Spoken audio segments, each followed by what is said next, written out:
नमस्कार, निर्माण आईएएस में आपका स्वागत है। आज हम 16 जून को इंडियन एक्सप्रेस में प्रकाशित लेख the economy that she inherited पर चर्चा करेंगे। आइए देखते हैं संदर्भ क्या है। मोदी सरकार के पिछले कार्यकाल में रक्षा मंत्री रही निर्मला सीतारमण को वित्त मंत्रालय की जिम्मेदारी सौंपी गई है। निर्मला सीतारमण को वित्त मंत्री बनने के बाद कुछ चुनौतियां विरासत में मिल रही हैं। इन चुनौतियों पर उनको खरा उतरना है। आइए जानते हैं कि एक वित्त मंत्री के तौर पर उनके सामने वर्तमान में क्या चुनौतियां हैं। पहला, अर्थव्यवस्था में धीमापन।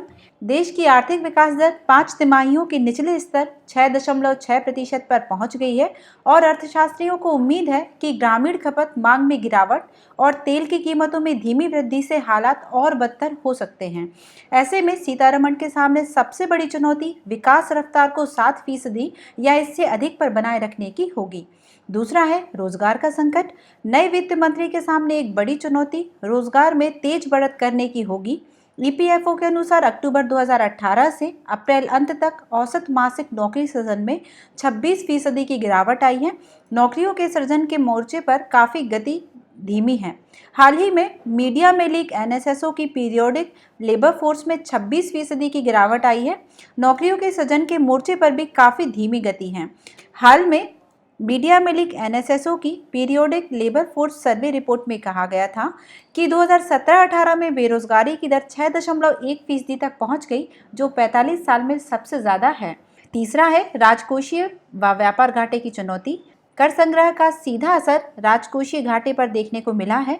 कर संग्रह कम होने से वित्त वर्ष 18-19 के शुरुआती 11 महीनों में भारत का राजकोषीय घाटा बजटीय लक्ष्य का 134.2% हो गया। सीजीए के आंकड़ों के अनुसार पिछले वित्त वर्ष के शुरुआती 11 महीनों में राजकोषीय घाटा उस साल के लक्ष्य का 120.3% था। निर्मला सीतारमण के सामने सबसे बड़ी चुनौती टैक्स कलेक्शन बढ़ाना और राजकोषीय घाटे को कम करना है। साल 2018-19 में व्यापार घाटा 176.42 अरब डॉलर तक पहुंच गया है। इससे चालू खाते के घाटे पर दबाव बढ़ रहा है, जो दिसंबर 2018 में 51.8 अरब डॉलर। चालू खाते का घाटा वह आंकड़ा होता है जिस पर विश्लेषकों और मुद्रा कारोबारियों की नजर होती है। वित्त मंत्री को भी इस पर नजर रखनी चाहिए। यदि अभी भी सरकार का प्रमुख लक्ष्य राजकोष को मजबूत करना है, तो वित्त मंत्री को राजस्व और खर्च से बेहतर संतुलन बनाकर चलना होगा। चौथा है कच्चे तेल और महंगाई की चुनौती। अंतर्राष्ट्रीय स्तर पर भी महंगाई बढ़ती हुई नजर आ रही है। देश में कच्चे तेल की कीमतें बढ़ने लगी हैं, जिसके कारण पेट्रोल डीजल की कीमतों में भी बढ़ोतरी देखने को मिल रही है। हालांकि मोदी सरकार को 2014 से 2019 तक महंगाई के मोर्चे पर दिक्कत नहीं हुई है। ईंधन और खाद्य पदार्थों के दाम कम रहे, लेकिन अब ऐसा नहीं होगा क्योंकि इनके दाम बढ़ने लगे हैं। अमेरिका और चीन के व्यापार युद्ध का असर देश में देखने को मिल रहा है। पश्चिमी एशिया में तेजी से बदलते हालातों की वजह से तेल के दामों में आग लग सकती है। इसकी वजह से महंगाई फिर से बढ़ने लगेगी। पांचवा देखते हैं औद्योगिक उत्पादन को बढ़ावा देने की चुनौती। अगर हम औद्योगिक उत्पाद के उत्पादन की बात करें तो उसमें भी गिरावट देखने को मिली है। उद्योगों को अर्थव्यवस्था का सबसे मजबूत पहिया माना जाता है, क्योंकि बिना उद्योग के देश की अर्थव्यवस्था में मजबूती नहीं आ सकती। विनिर्माण क्षेत्र में सुस्ती रहने के कारण औद्योगिक उत्पादन मार्च में 21 महीने के निचले स्तर 0.1 पर आ गया है। अधिकांश अर्थशास्त्रियों का मानना है कि भारत को चीन की तरह मैन्युफैक्चरिंग सेक्टर पर विशेष जोर देने की आवश्यकता है। औद्योगिक उत्पादन में कमी का मतलब है कि उद्योगों को अगले महीने के लिए ऑर्डर कम आ रहे हैं, यानी ना तो जनता खर्च करने को तैयार है, ना ही सरकार। अर्थव्यवस्था को गति देना है तो औद्योगिक उत्पादन को फिर से पटरी पर लाना होगा। मांग में कमी की वजह से ही अप्रैल में कारों की बिक्री में करीब 17% की गिरावट आई है, जो 8 साल की सबसे बड़ी गिरावट है। छठा है निवेश बढ़ाने की चुनौती। वृद्धि को बढ़ाने वाला सबसे प्रमुख कारक निवेश है। 2018-19 में भारत में आने वाला निवेश पिछले 6 साल में पहली बार 1% तक गिरकर 44.37 अरब अमेरिकी डॉलर पर आ गया। पिछले साल सकल स्थायी पूंजी निर्माण 29.3% रहा। प्रमोटर निवेश करने से बच रहे हैं क्योंकि क्षमता का इस्तेमाल काफी कम रह गया है। उदाहरण के लिए विनिर्माण क्षेत्र में यह 76% था। विदेशी संस्थागत निवेशकों ने भी 2018-19 में अपना काफी पैसा निकाल लिया। पिछले साल शुद्ध एफआईआई निवेश 358.7 करोड़ अमेरिकी डॉलर के साथ ऋणात्मक रहा। खपत की कमी और निर्यात में मामूली बढ़त होने से अगले महीने में जीडीपी वृद्धि पर दबाव बना रहेगा। पिछले महीनों में निजी खपत के साथ ही सरकारी खर्चों में कमी आई है। अर्थशास्त्रियों का कहना है कि वित्त वर्ष के अंत यानी मार्च तक सरकारी खर्च बढ़ जाते हैं, लेकिन इस बार राजकोषीय घाटे के लक्ष्य को पूरा करने के लिए सरकार ने अपने खर्चों में कटौती की है। हाल ही में एक रिपोर्ट के अनुसार भारतीय निजी क्षेत्र की अर्थव्यवस्था भी धीमी वृद्धि दर से गुजर रही है। हालांकि नई सरकार बन जाने के बाद कंपनियों के प्रदर्शन में सुधार की उम्मीद की जा रही है। सातवां है वित्तीय सेक्टर में नकदी संकट। नए वित्त मंत्री के सामने एक बड़ी चुनौती वित्तीय क्षेत्र में बने नकदी संकट को दूर करने की होगी।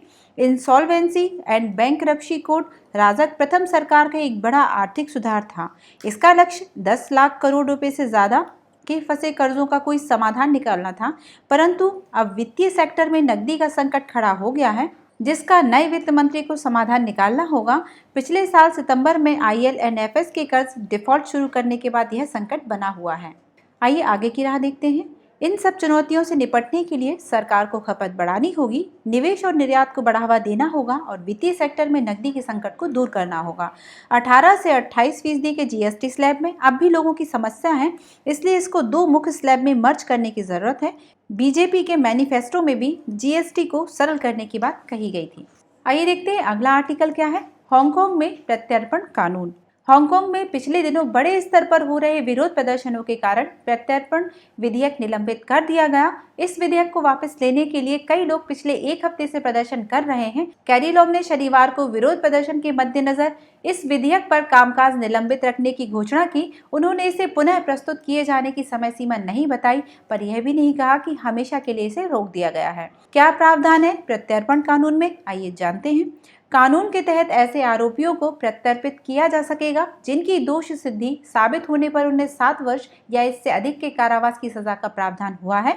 इसी कानून का बड़े पैमाने पर हांगकांग में विरोध हो रहा है। अमेरिका भी इस कानून को क्षेत्रीय स्वायत्तता प्रभावित करने वाला बता चुका है।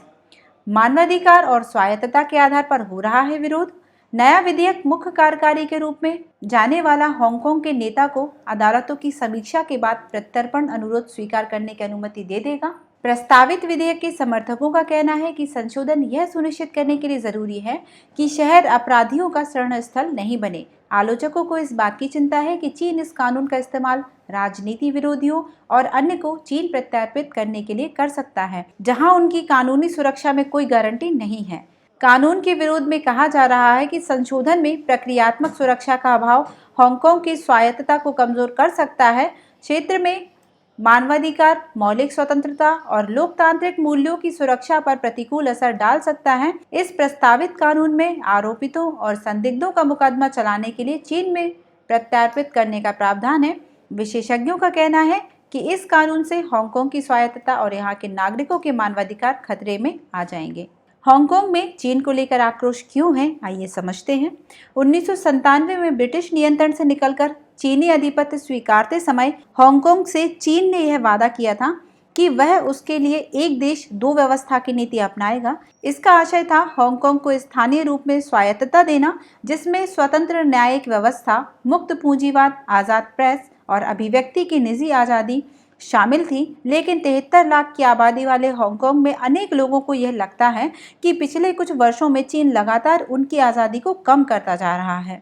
2014 के आखिरी महीने में काफ़ी सारे लोग हांगकांग के चुनाव में चीन की दखलंदाजी के खिलाफ सड़कों पर उतर आए थे और करीब 11 हफ्तों तक सड़क पर डटे रहे। उन विरोध प्रदर्शन ने अम्ब्रेला आंदोलन के रूप में ख्याति पाई थी। आज हांगकांग की विधायी संस्था में 2 तरह के सदस्य हैं, एक वे जिनकी पूर्व मंजूरी चीन ने दी और दूसरे वे जिन्हें आवाम ने लोकतांत्रिक तरीके से चुना है और जो लोकतंत्र व स्वायत्तता के पैरोकार हैं। नतीजतन वहां अक्सर विधायी गतिरोध कायम हो जाता है। ऐसे में शैक्षिक सुधार और इंफ्रास्ट्रक्चर की परियोजनाओं से जुड़े महत्वपूर्ण काम रुके पड़े हैं। बहरहाल जो पुराने नागरिक हैं वे काफी सावधानी बरतते हुए विनम्र तरीके से चीन को एक देश दो व्यवस्था का उसका वादा याद करा रहे हैं। वे चीन से पूर्ण आज़ादी की बात करने लगे हैं। एक हालिया सर्वे बताता है कि 18 से 29 साल आयु वर्ग के महज 3% नौजवान खुद को चीनी मानते हैं। क्यों हुआ था अम्ब्रेला आंदोलन, आइए जानते हैं। जनवरी 2013 में हांगकांग की एक प्रोफेसर बेनी ताई ने एक आर्टिकल लिखा जिसमें कहा गया था कि सरकार मताधिकार के अंतर्राष्ट्रीय मानकों का पालन नहीं कर रही है। इसके लिए उन्होंने एक अहिंसक आंदोलन करने का आह्वान किया। आंदोलन के लिए occupy central with love and peace नाम का एक संगठन बनाया गया।